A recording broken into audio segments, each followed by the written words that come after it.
decir algunas cuestiones que tienen que ver con bueno, la importancia de proteger la agricultura de proximidad que está en el borde de la ciudad. Es decir, cuando pensamos en la alimentación y en lo que ella recién decía, el ejemplo que daba de San Pablo, esta cuestión de que, bueno, de que los alimentos no tienen por qué viajar 1000 kilómetros para llegar a nuestras mesas, es decir, toda una cuestión que tiene que ver con la agricultura de cercanías, con pensar en la agricultura familiar como una agricultura muy relevante a la hora de pensar en esta alimentación de proximidad.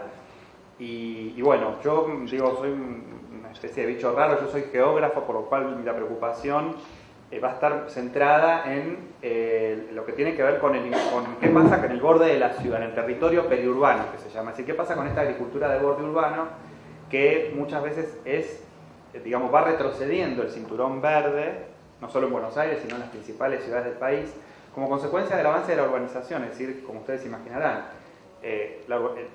obviamente la ciudad necesita tierra, acondicionar tierra en los alrededores para seguir creciendo, pero muchas veces, bueno, este proceso es no planificado, en general es una preocupación mundial, el crecimiento espontáneo y no planificado de la urbanización de incluso países del primer mundo es un problema bastante serio. Y entonces las zonas productivas que están alrededor van desapareciendo, se van reestructurando. Nosotros ya empezamos a tener ejemplos donde zonas de producción que se supone que son cercanas se van al kilómetro 90. Es decir, para ir a buscar un tomate o una lechuga vamos a tener que viajar 100 kilómetros, porque cada vez más va creciendo la ciudad y ese es un tema, bueno, de ordenamiento territorial, de planificación urbana y regional, un tema muy complejo porque involucra al sector público, pero también a las necesidades de distintas clases sociales de reproducirse en el espacio. Y bueno, la agricultura periurbana entra en conflicto con parques industriales, con urbanizaciones cerradas. Inclusive pasa una cosa muy curiosa en el caso de Buenos Aires y también en algunos otros casos del país, que por un lado avanza la ciudad y por otro lado penetra la soja. Entonces este cinturón productivo que está se queda como en el jamón de un sándwich, es decir, desde adentro avanza la ciudad hacia afuera y entonces va avanzando sobre este cinturón productivo. Y desde afuera, cosa que cuando a mí me lo dijeron, yo dije, no puede ser, un cultivo extensivo jamás puede competir con un cultivo intensivo. Cuando vi que efectivamente esto estaba pasando, que se cultivaba soja en La Matanza, en Moreno, en Pilar, yo realmente no lo podía, me quedé con la boca abierta y realmente me llamó muchísimo la atención esta idea de que haya una agricultura no solamente amenazada por el avance de la urbanización, sino también por el avance de la agricultura extensiva que uno supone más lejana del campo profundo, y sin embargo estamos cultivando y hasta fumigando en los alrededores de la ciudad, lo cual ha traído, y seguramente muchos están al tanto, un problema bastante serio que ha hecho que muchos pueblos del interior o ciudades intermedias hayan tenido que ordenar el tema de las fumigaciones, el movimiento de pueblos fumigados, por toda una serie de problemas que han surgido alrededor de las ciudades por el avance de los cultivos extensivos hacia zonas urbanas o semiurbanas. Entonces, bueno, yo me voy a centrar en cuestiones vinculadas acá a la región metropolitana de Buenos Aires. Nosotros estamos en una región metropolitana de 15 millones de habitantes y pensamos la complejidad que esto tiene y lo que es alimentar a esa cantidad de población y bueno, lo que implica la importancia que tiene el cinturón alimentario que está en las cercanías y la agricultura familiar y la agricultura periurbana como tema que se ha ido instalando a gran velocidad en la agenda pública, cosa que quiero destacar también, digamos, para también poner en valor esto, es decir, el tema de la agricultura periurbana y la agricultura familiar en la última década o en los últimos 13 años, 12 años, etcétera, se viene instalando a una velocidad realmente notable en la agenda pública. Esto es muy valioso porque mucha gente empieza como a tomar conciencia de esto en distintos niveles del Estado, en distintos niveles donde hay que decidir sobre esto, empieza a aparecer el tema.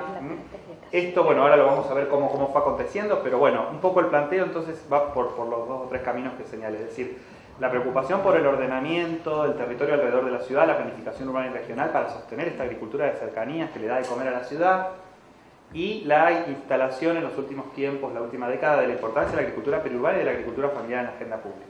Así que vamos a avanzar, y bueno, esto tiene que ver con una investigación que yo vengo llevando en el Instituto del Conurbano de la Universidad Nacional de General Sarmiento. Constituye, bueno, hace muy poquitos días defendí mi tesis de doctorado en la Universidad Autónoma de Barcelona, que es sobre estos temas. Y bueno, yo hace una década o más que vengo trabajando en esto, espero que les sea de su interés. Después les voy a indicar una dirección por si alguien quiere bajar la tesis, está en internet disponible, etcétera.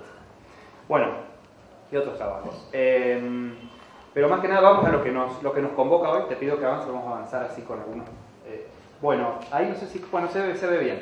Simplemente un pequeñísimo comentario. El periurbano como preocupación, como territorio tan complejo, lo que está alrededor de la ciudad. Fíjense en esa imagen satelital. Podemos ver el Parque Industrial Pilar, al lado de un barrio cerrado y al lado de bolivianos haciendo horticultura. Fíjense, todos compartiendo un mismo espacio y compitiendo, ¿no? Para no hacerlo tan armónico al tema, sino que obviamente hay una competencia muy abrupta por el uso del suelo en el periurbano. ¿Por qué? Porque la ciudad, o sea, es decir, el potencial de urbanización siempre va a desplazar a las actividades productivas o en todo caso ese potencial si se concreta, por supuesto, por lo cual la zona periurbana forma parte de una zona que incluso un geógrafo llamado Horacio Bozano de La Plata lo llamó cinturón de especulación inmobiliaria, porque justamente el potencial de urbanización que tienen estos espacios hacen que permanentemente haya un peligro sobre el cinturón periurbano, sobre el cinturón alimentario de cercanías. Entonces fíjense, simplemente para mostrarles la complejidad de este espacio, un ejemplo sencillo de entender, ¿no? De cómo estos usos están conviviendo. Hay agentes de urbanización muy activos en el espacio periurbano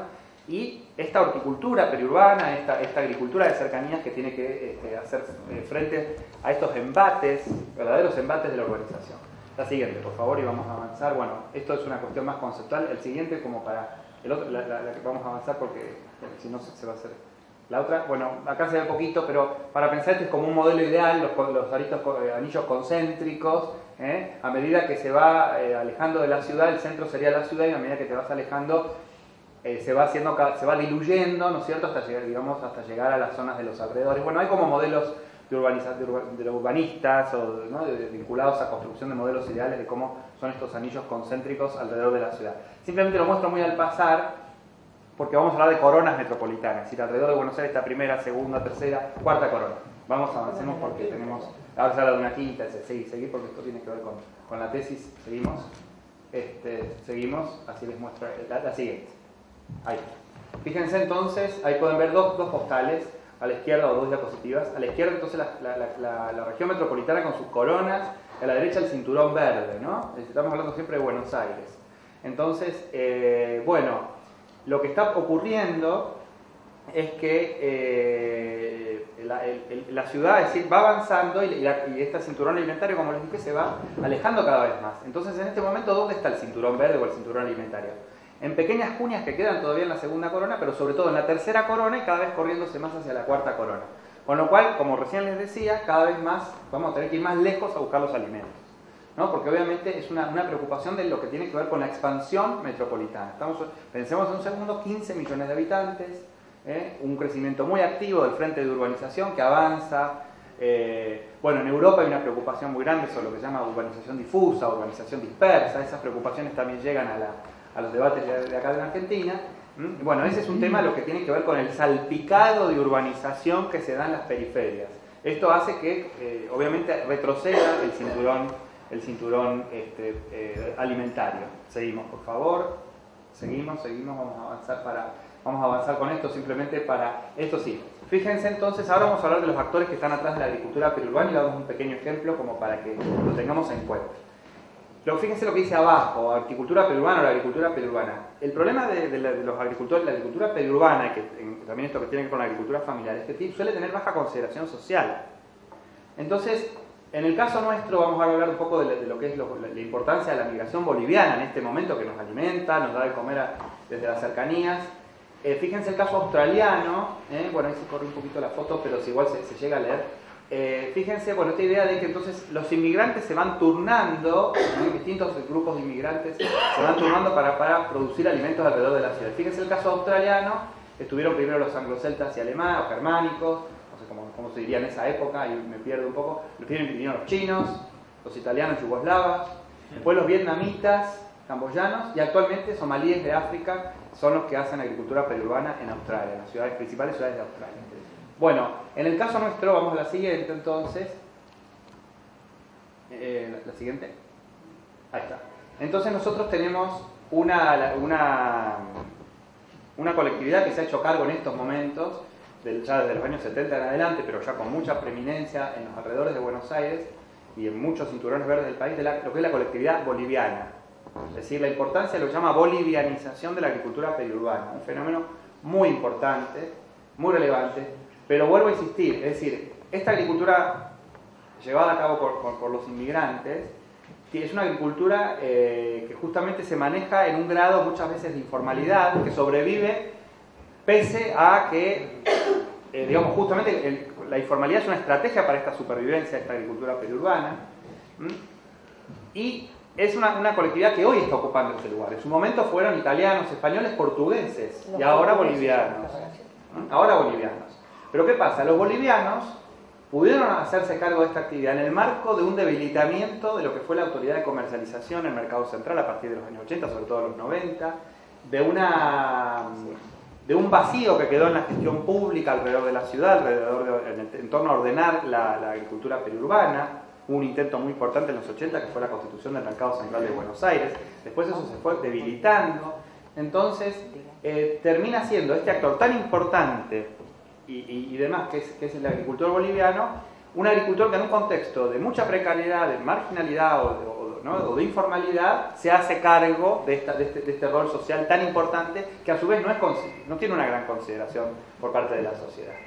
Y si uno le pregunta a un quintero que está trabajando con lo duro que es trabajar en la quinta, etc., decir, bueno, ¿vos querés que tus hijos sigan acá? No, yo espero que mis hijos estudien y se vayan de acá.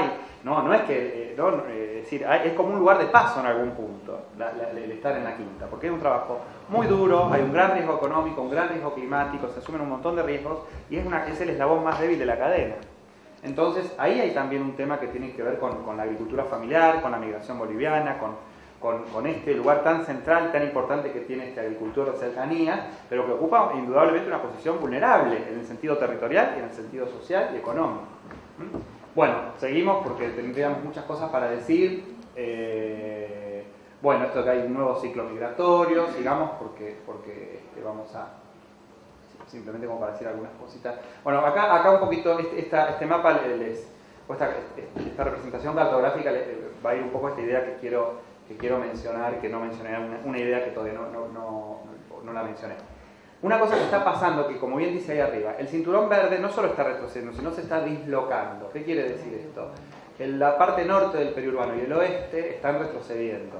Y donde se consolida realmente el clúster productivo más competitivo es justamente en La Plata, lo que decía recién Soledad. Es decir, La Plata es donde hay más invernáculo, tomate bajo cubierta, más protección en el partido de La Plata del suelo, en todo caso al ser la capital provincial tiene mejor legislación de suelos.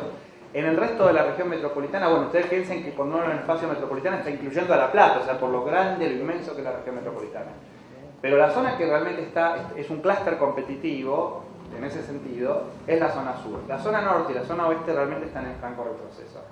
Es decir, o se van desplazando hacia lugares más lejanos, ¿no? Entonces acá, esta idea de que hay un cinturón verde o de que hay un cordón alimentario alrededor, en realidad más bien se está haciendo como islas alimentarias. Es decir, se está fraccionando territorialmente. Por eso la preocupación de un ordenamiento urbano y territorial y demás, que tiene que estar de la mano de la defensa de la agricultura familiar. Es decir, una cosa que yo quiero también dejar hoy es que por supuesto defender la agricultura familiar, la agricultura periurbana es central, pero también hay que pensar en que con eso solo no alcanza. Necesitamos política de suelos, necesitamos una política de ordenamiento del territorio, porque si no, obviamente nos falta una planificación urbana y regional que pueda contener este avance hacia de la ciudad, porque la ciudad tiende a avanzar hacia la periferia. Pero bueno, esta representación es mucho mejor que la anterior que había mostrado el cinturón verde, porque acá claramente se ve mucho más visualmente el impacto es mayor, digamos, la fragmentación del cinturón y esta tendencia a que el clúster sur sea el clúster realmente más competitivo.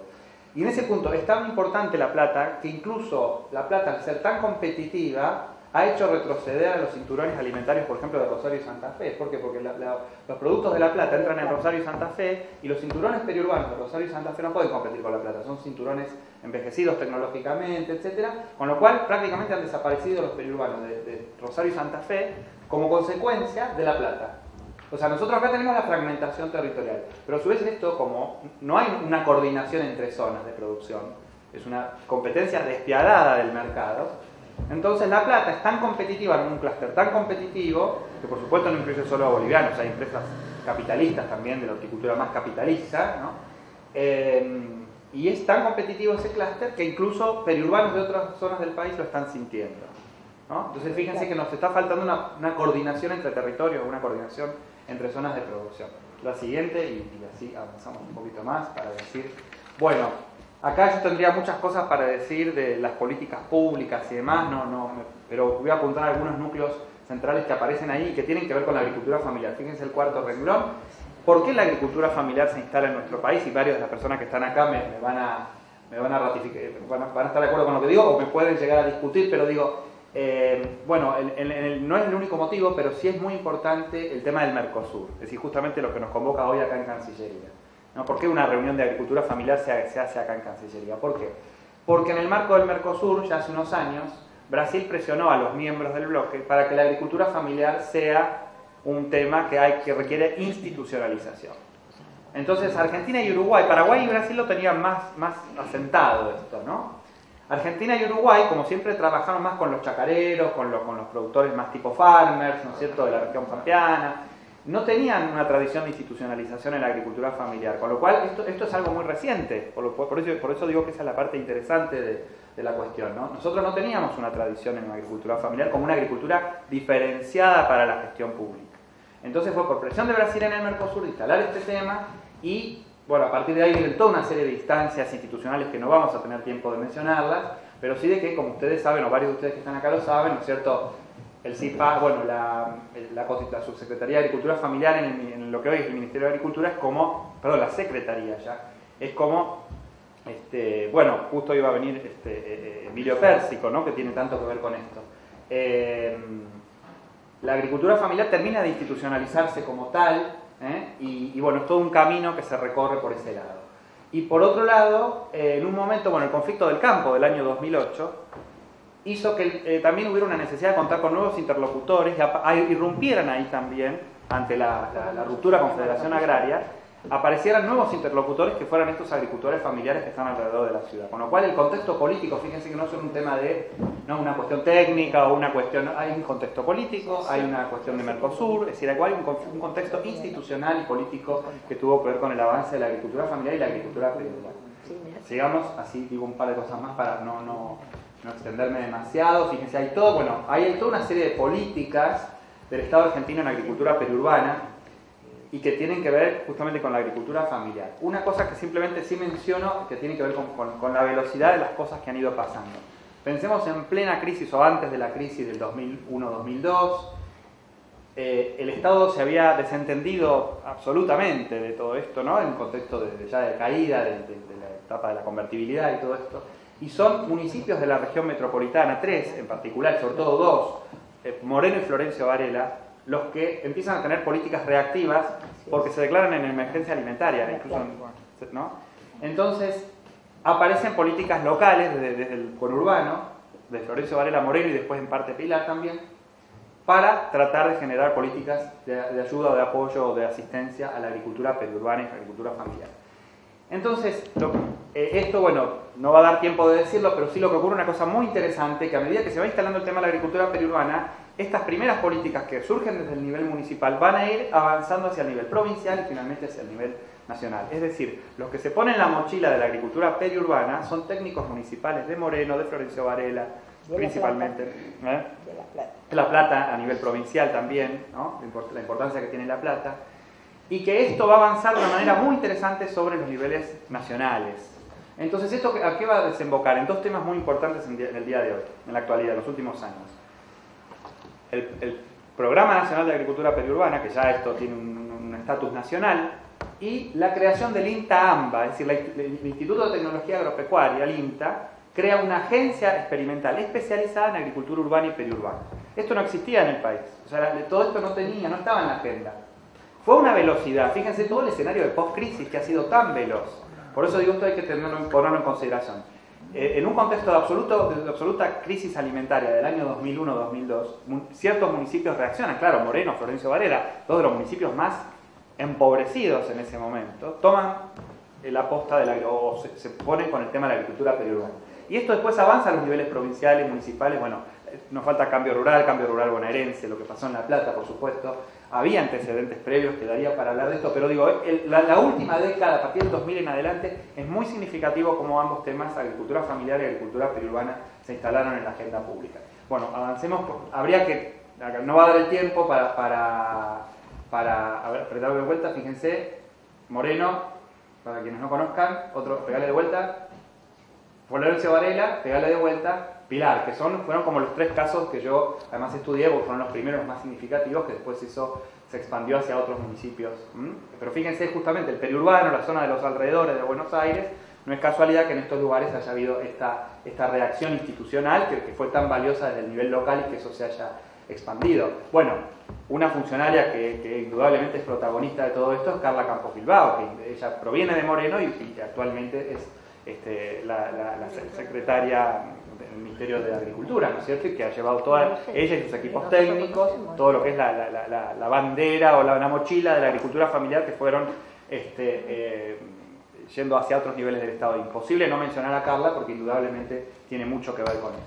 Bueno, sigamos para decir algunas cositas más y ya terminar. Sigamos porque acá uno podría hablar muchas cosas, evaluar los que fueron los logros y los alcances y restricciones que tuvieron cada uno de estos programas. Florencio Varela con el IDE, el Instituto del Programa de Tierras Productivas, sigamos. No va a alcanzar el tiempo para evaluar porque es muy extenso esto, pero sí. Pilar con el PROA, programa de asistencia con agricultura sustentable, seguimos. Y bueno, y después empiezan ya los convenios para la agricultura periurbana, seguimos. En la región metropolitana, el programa provincial de agricultura periurbana, que en un momento hubo un intento un poco fallido de esto, pero bueno, hubo varias dependencias que tomaron la posta de la agricultura periurbana. El INTA-AMBA, como tema tan importante, esto es un tema muy relevante que el INTA institucionalice esto. Seguimos. Y por último, el Programa Nacional de Agricultura Periurbana, que daría para, por supuesto, tenemos como siempre ocurren estas cosas a favor, cosas que anduvieron, otras que no anduvieron tanto. Y fíjense un último mapita, ese que ven, seguimos. Ese mapa que ven ahí no se entiende nada. Son todos los técnicos que van, los laberintos, esos son los técnicos que estaban en el nivel municipal y fueron subiendo hacia los distintos niveles del Estado, ¿no? De ahí no se ve nada, pero te confíen en que es eso lo que aparece ahí. Seguimos y ya terminamos. Entonces, bueno, acá las vamos a las conclusiones y ya con esto terminamos. Bueno. La letra más grande. Sí, la letra más grande en realidad está pensado para algo más. Pero bueno, créanme lo que voy a decir. Entonces, bueno, todos los clivajes institucionales, la complejidad del tema de la agricultura familiar, la agricultura periurbana, esto viene de estos municipios que yo les decía, le pidieron auxilio a FAO.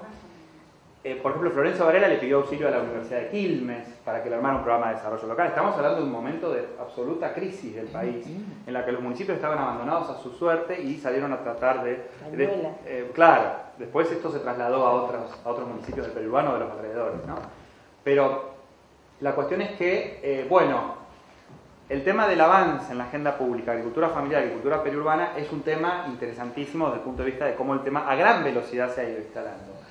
Por supuesto, esto no quita que haya una serie de restricciones objetivas y de problemas estructurales que arrastra la política pública, que en algunos casos se mejoraron, en otros casos continúan y son o se profundizan o lo que fuera, ¿no?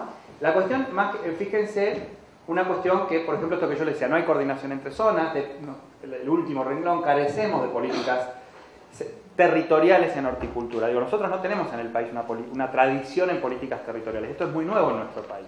Recién se empieza como a hablar ahora del tema territorial. Siempre la histórica fragmentación del Estado, lo sectorial, ¿no es cierto? Son una serie de cuestiones que son complejas de resolver, ¿no es cierto? La falta de coordinación entre zonas, la necesidad. Bueno, a ver, seguí una. Ahí hay una serie de cuestiones que quedaron disponibles de estas experiencias, pero sigamos para decir un par de cosas más yo les decía el tema del mercado central, que el mercado central fue un intento de ordenar que incluyó la agricultura periurbana de alguna manera, pero esto también quedó a mitad de camino. Pero la siguiente, ¿te va a ver la siguiente? Anterior, ahí ya terminamos.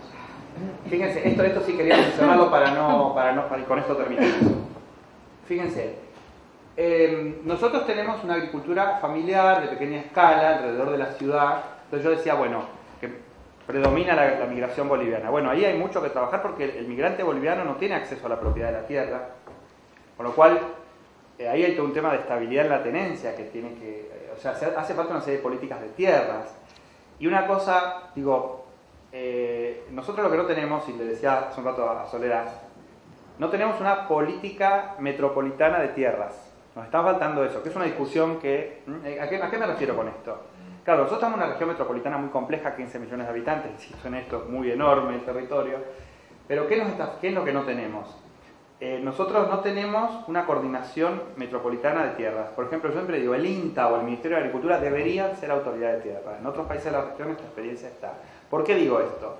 Porque si un country se va a instalar en los mejores suelos de la Argentina, de la Pampa ondulada, el INTA algo tendría que decir.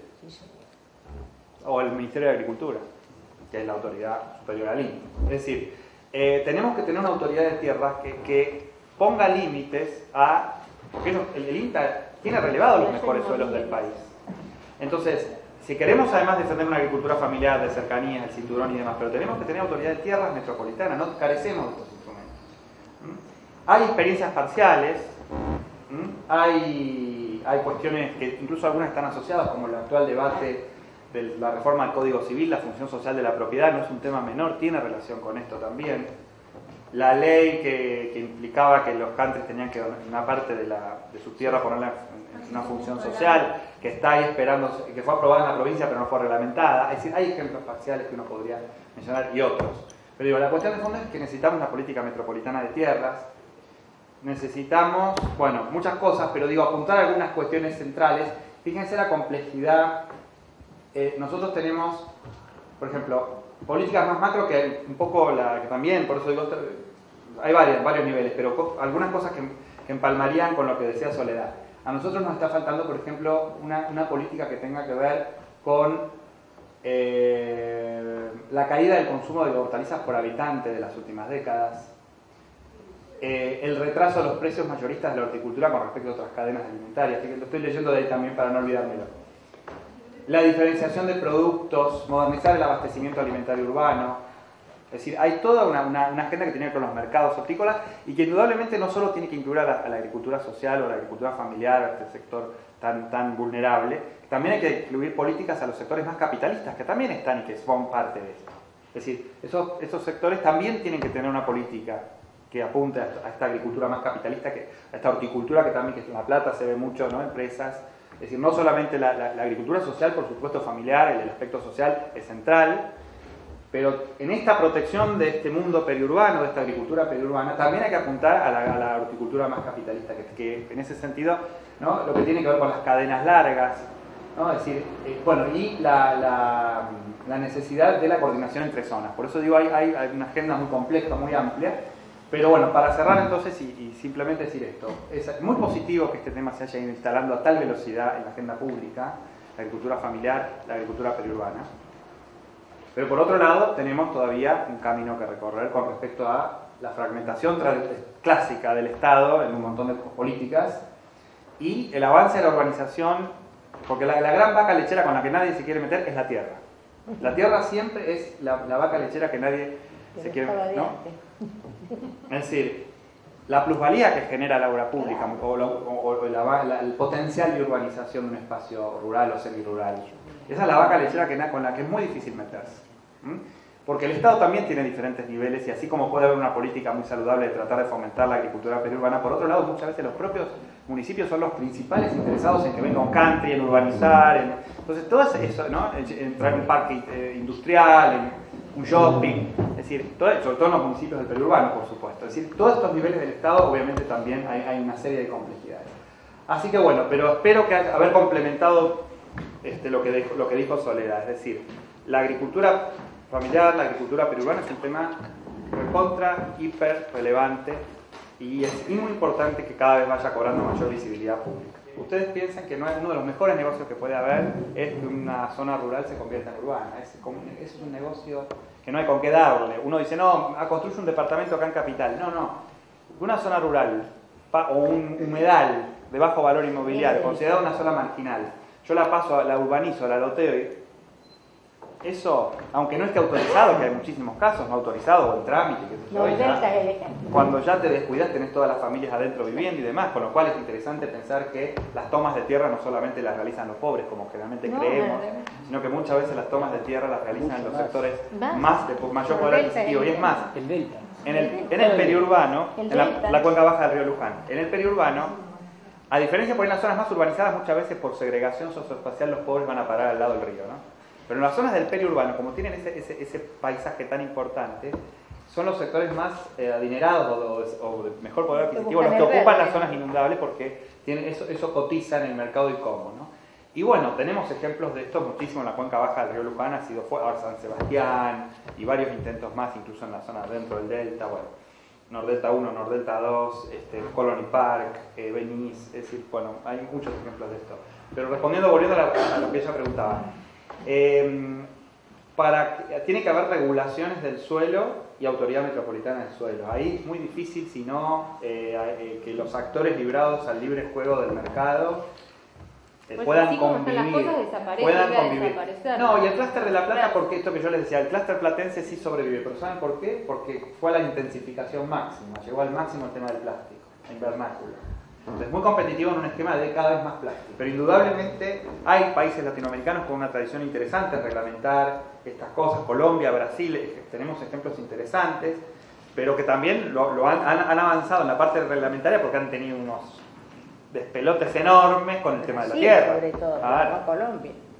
Pero Colombia también han avanzado en la legislación por los enormes problemas que tienen de conflicto por la tierra, ¿no? Entre la ciudad, el campo, los agentes inmobiliarios, etc. Bueno, pero obviamente eso. Ya, no quiero hablar mucho más.